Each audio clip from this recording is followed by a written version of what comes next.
পুরুষ অধিকার বর্জিত। আমরা মেয়েরা লড়াই করি মেয়েদের অধিকারের জন্য, আর এটা হচ্ছে পুরুষ অধিকার বর্জিত, মানে পুরুষদের কোনো কথা বলা যাবে না।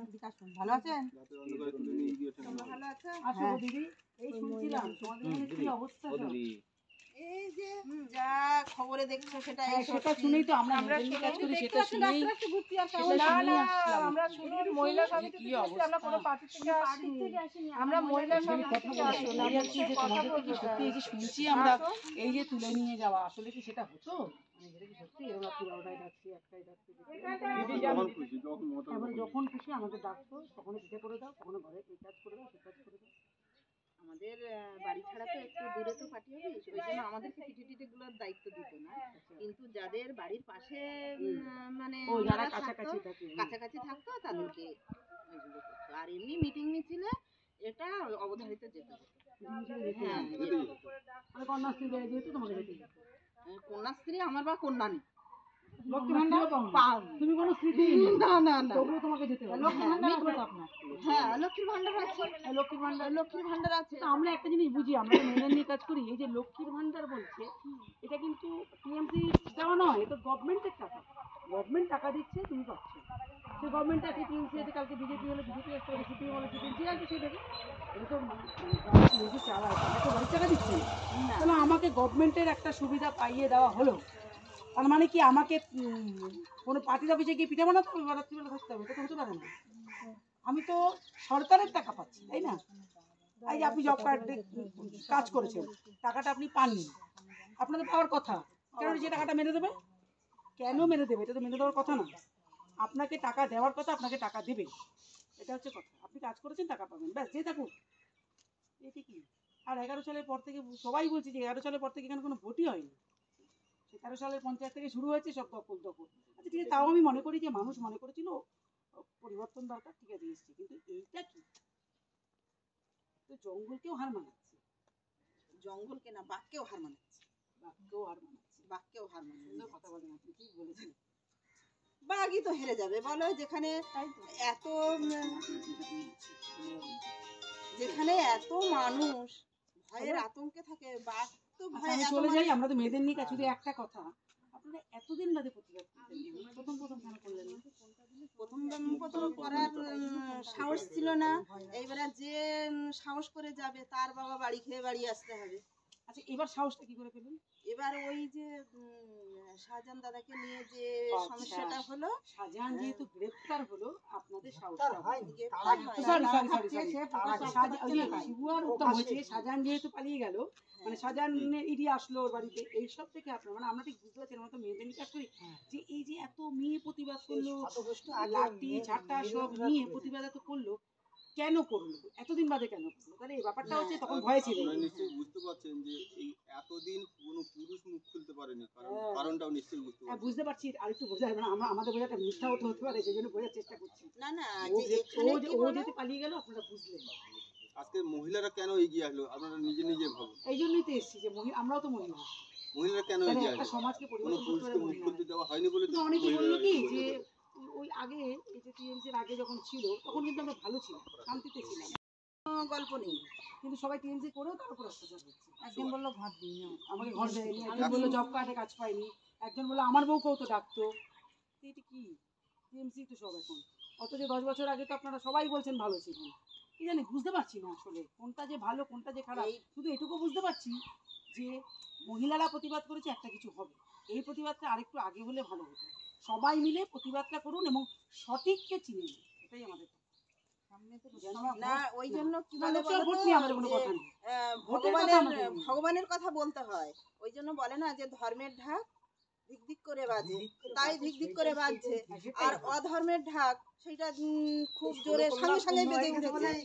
আমরা যখন ছোট ছিলাম প্রাইমারি স্কুলে পড়তাম, তখন প্রাইমারি স্কুলে পড়তাম, পড়াশোনা শিখেছি, কত শান্তিতে রাত্রিবেলা পড়েছি। এখন তো আমরাও ভালো, এই যে আমাদের বলছে সবাই তাড়াতাড়ি করো, রাত হয়ে যাচ্ছে। আমরা ছোটবেলা বড় হয়েছি বামফ্রন্টের আমলে না, তখন আমরা পড়াশোনা শিখেছি, যেখানে যেখানে গেছি, ভয় হয়নি। তখন তো অত মানুষের আতঙ্কও ছিল না, এখন তো সেরকম একটা না। ঠিক আছে দিদি, ভালো লাগলো, আমরা একটু বোঝার চেষ্টা করলাম, কিছুই না, প্রতিবাদটা হোক, আমরাও আছি। একদিন এই সন্দেশখালি এমন ছিল, আমার বাবার 2 মেয়ে আমরা, যে টিএমসি এর দেয়ালে লিখতে আমার বাবা সিপিএম এর সবার আগে ঝামটা ধরতো, একাই দাঁড়িয়ে বলছে আমার দেয়ালে তোরা লিখবি না, কিন্তু তখন অত মানুষের হুজ্জিতি ছিল না। যে লিখতে দিত না, দিত না। হ্যাঁ, যে ও লোক লিখতে দিল না তাতে কি হয়েছে, বাড়ি হ্যাঁ চলে যায়। কয়েকজন এটা বললো যে যখন সিপিএম তোরা না বললো বললো সিপিএম এর আমলটা ভালো ছিল। না আসেন হ্যাঁ দিদি। তোমরা কি বুঝে শুনে যাচ্ছ আর কি না, বুঝে আমাদেরকে বলবে তো- আমরা কিন্তু জানি না। আমরা কি তোমার নাম হ্যাঁ। জিজ্ঞেস করেছি? কারোর নাম জিজ্ঞেস করেছি? না, এই যে আমাদের মুখটা তো না আমরা এটাকে বুঝতে পারলাম যে তোমরা এই 10 বছর আগে যখন এখানে সিপিএম মনে ছিল তাই না, নিরাপদ সরকার, তোমরা ভালোই ছিলে নাকি? শান্তি ছিল, কোনো অশান্তি ছিল না। ভালোই ছিল, খাচ্ছি দাচ্ছি ঘুরছি ফিরছি আনন্দে ঘুমোচ্ছি, কোনো অশান্তি নেই। যে যার মতো কাজ আর করছে, যে যার মতন কেউ টাকা কেড়ে নিতে নেই। সাধারণ ছেলে, আমার বাড়ির ছেলে, আপনার বাড়ির ছেলে, সে শিক্ষিত ছেলে, বিএড করেছে, হ্যাঁ, সে যদি একটা টিউশনি পড়ায়, এখানে পড়াতে হবে না, ওখানে 25 সেন্টার হয়েছে, ওইখানে পড়াতে হবে। আমাদের ইচ্ছে হলে টাকা দেবো, নইলে দেবো না। তোমরা বাড়ি পড়াবে, পড়াও, আমরা টাকা নিয়ে চলে যাবো। সবটাতে আপনাদের সবাই ঘোরায়, সবাই দিকে ছড়ি ঘোরাবে ওরা। সবাই আপনার কথাতে তারা আমরা সব মহিলারা এরকম, তোমরা এত কিছু তোমাদের গুলো দেখছি তো, আমরা মহিলাদের নিয়েই করি আর কি। মহিলারা আক্রান্ত হলে, মার খেলে, শিক্ষা মানে পড়াশোনা না পেলে আমরা তাদের কাজ করি তাদের নিয়ে। তো আমরা আমাদেরকে তো আসতে দিচ্ছিল না, আমরা যখন বুঝিয়ে বললাম পুলিশকে যে আমরা মেয়েদের কাছে কথা শুনতে চাই, দেখি না কেন হচ্ছে এরকম। আমরা তাহলে জানাবো সরকারকে, মিডিয়ায় দেখছি এরকম হচ্ছে আমাদের এলাকায়। একটু কিছু যদি আন্দোলন আমরা চালিয়েছি, থানার দিকে গেছি, সঙ্গে সঙ্গে 144 ধারা, সঙ্গে সঙ্গে 144 ধারা দিয়ে দিয়েছি। কালকে ছেলেটাকে কিভাবে ধরলো বলো? ভালো থাকার চেষ্টা করব, চেষ্টা করছি, কিন্তু যদি সেই অত্যাচার হয় থাকি কি করে বলুন? ভালো সেটাই তো শুনতে আসছিলাম, তো আমরা মহিলাদের নিয়ে কাজ করি যে আসলে কি হচ্ছে। দেখলাম যে না ভালোই, মানে যা দেখছি টিভিতে তার তো খানিকটা সত্যি, অনেক সময় বলে না যে অনেকটাই সত্যি। আমাদের পাড়ার থেকে ওই শুভেন্দু এখন যেদিকে গেছে ওই দিকটা তো বেশি অত্যাচার।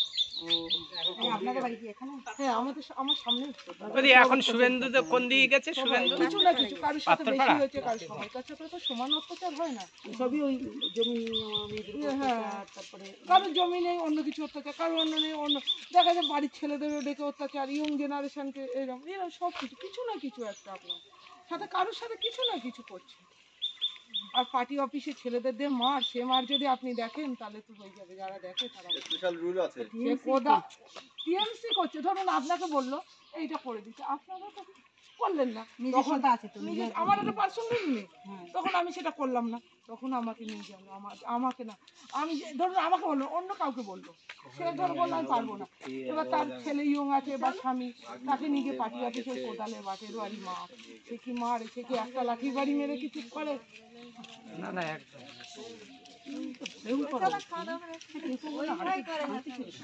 আগে আমরা যখন আসে না আর আমরা তো ভোটই দেয় না, ভোট দিতে গেলাম, ভোট দেওয়ার কোনো দরকার নেই, বলছে ভোট দিতে হবে না, চলে যাও, ভোট হয়ে গেছে।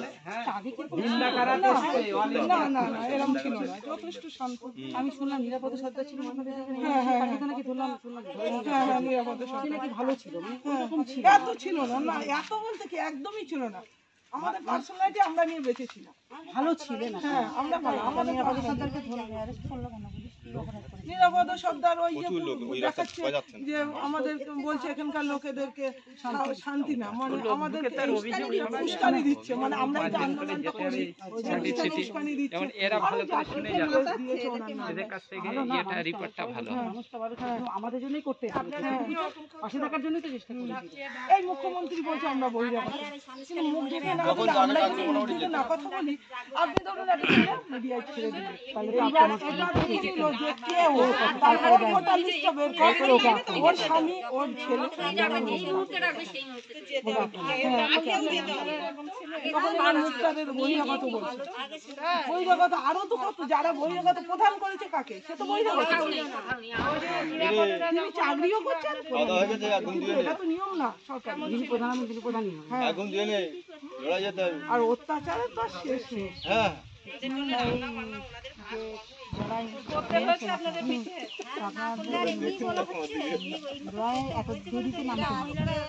শুনুন, এর আগে ভয় আমি যদি লড়াই নামবো, আমাদের সাহস একটু দরকার। যে ছিল সামনে, সে যে কত হিংস্র, সেটা আপনারা কল্পনা করতে পারছেন না। যারা থাকে তারা কল্পনা করতে পারে। আপনারা ধরুন চলে যাবেন, কিন্তু আমরা তো কি করতে যাবো না, আমাদের থাকতে হবে। সন্তান স্বামী নিয়ে বলুন, আমি বাড়ি ছেড়ে যেতে পারবো না। হ্যাঁ, কিন্তু তখন আমরা তাহলে কি পরিস্থিতিতে বেঁচে যাবো?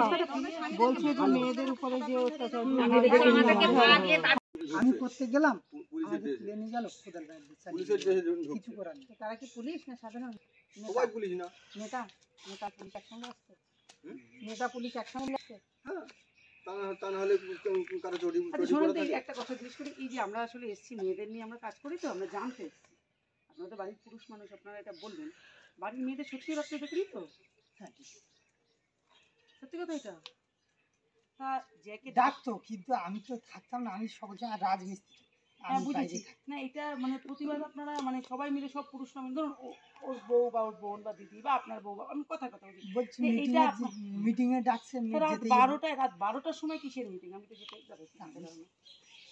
রাত 12টার সময় কিসের মিটিং সেটাই তো আমরা মানে টিভিতে দেখছি, তো মানে ঠিক বুঝতে পারছি না এটা আসলে এটা কখন হয় বলুন তো? যখন সমাজে কোনো শাসন না থাকে তখন হয়।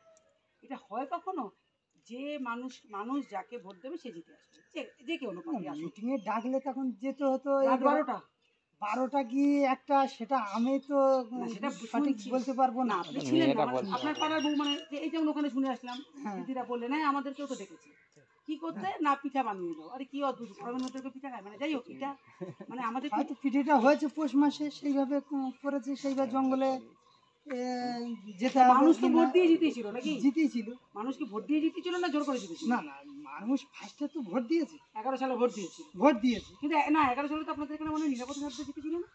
11 সালে নিরাপদ ছাত্র জিতেছিল না? জিতেছিল, ভোট হয়েছিল। তখন সঠিক হয়েছিল। তারপরেরটা আর তারপর মানে ও 11 সালে যে ভোটটা নিরাপদ ছাত্র জিতেছিল মোটামুটি সঠিক, তারপর থেকে আর কোনো ভোট সঠিক হয়নি, সবই দখলদারি।